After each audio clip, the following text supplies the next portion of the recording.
Aloha, good morning. This is Caron B Davis of Caron B Realty International, and our second week into 2024. I don't know about you, but I'm slowly getting back to the exercise program.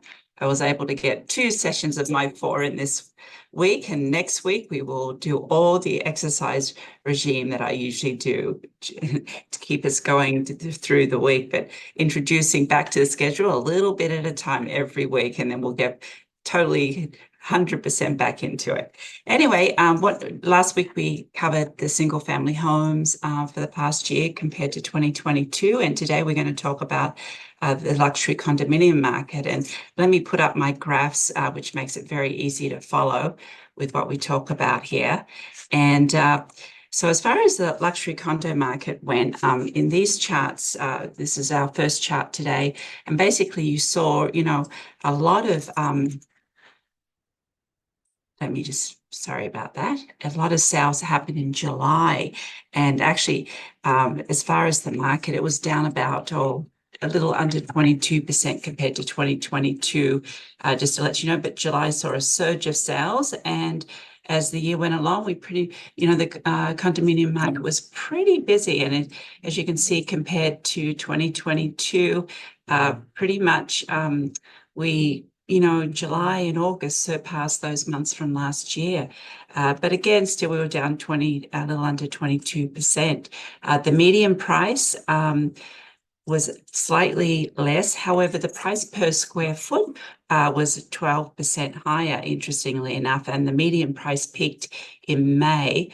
And the median price peaked at a little over 3.8 million. So a lot of those higher end luxury condos that we saw sell last year, I know we talked about them quite a lot during the year last year. And as you can see, luxury days on the markets. So overall, that luxury markets were 14 days faster in 2023 compared to 2022. We saw actually the luxury condo market go up later on in the year, but in the summer busy season, it certainly was one of the lowest. And as you can see, compared to the dark green is in 2023 and the light is in 2022. So you can compare the average days on the market and maybe get an idea of seasonally what's going on. And we find, people come into town during the school holidays, summer, Christmas, and we see a lot of activity with luxury buyers in those periods. But there's no given anymore. With the internet, of course, a lot of people buy online, as we all know. A lot of our lifestyle today, whatever it might be, we're online a lot. And then as far as the medium, the different price ranges, it's always quite interesting to see what's going on with the price ranges.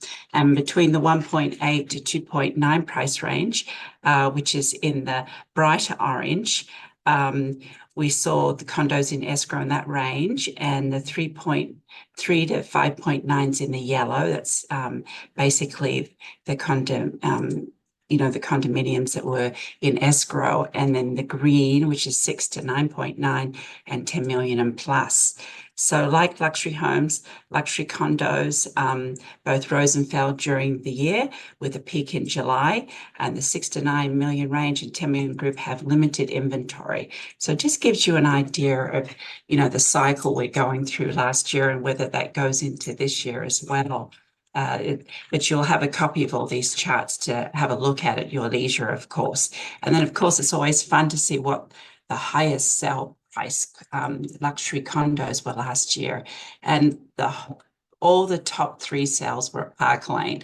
And I remember talking about Park Lane quite a bit last year. And of course, the record-breaking sale, then the highest sale on the island, $27 million for a residential condo. It was the penthouse there at Park Lane, and that was a little over 5,600 square feet, 4 bedrooms, 4 baths.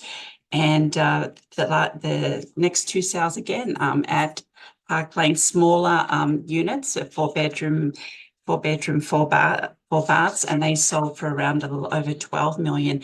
And we've just popped a couple of interior photos here to give you an idea of the vibe that these units have at Park Lane, and with the concierge service and across from Ala Moana Beach Park and the shopping, world-class shopping. It certainly is a favorite building for a lot of international buyers, but even local buyers. I was speaking to a fellow realtor friend just before Christmas, and she was saying how one of her clients who's in their 80s is actually retired and lives in Park Lane versus going to one of the like the Harlan Nui, some of the facilities out there for retired folks who are selling their homes. So people are looking at Park Lane because it's very friendly, it's very service orientated for that retired lifestyle as people get older and need some kind of assistant.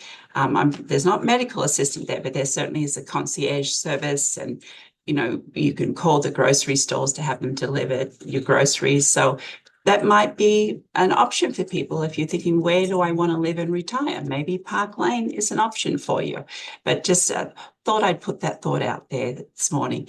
Well, I don't know about you also. It is chilly. It is winter in Hawaii, but it's one of our favorite times. The weather's so chilly, which it was up at our house. We live up on the hills above Honolulu. It was 50, a little over 59 degrees this morning. That is very cool.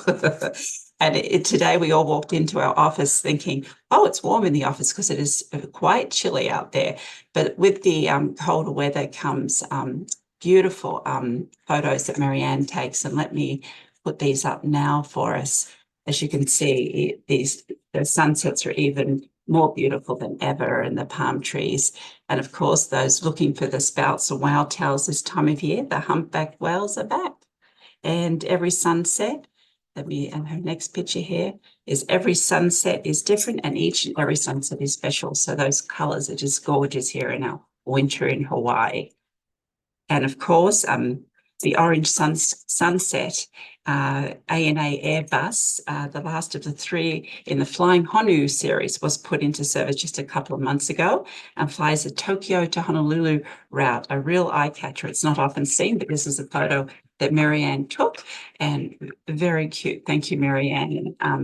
Happy New Year. Marianne just got back from her family in Florida.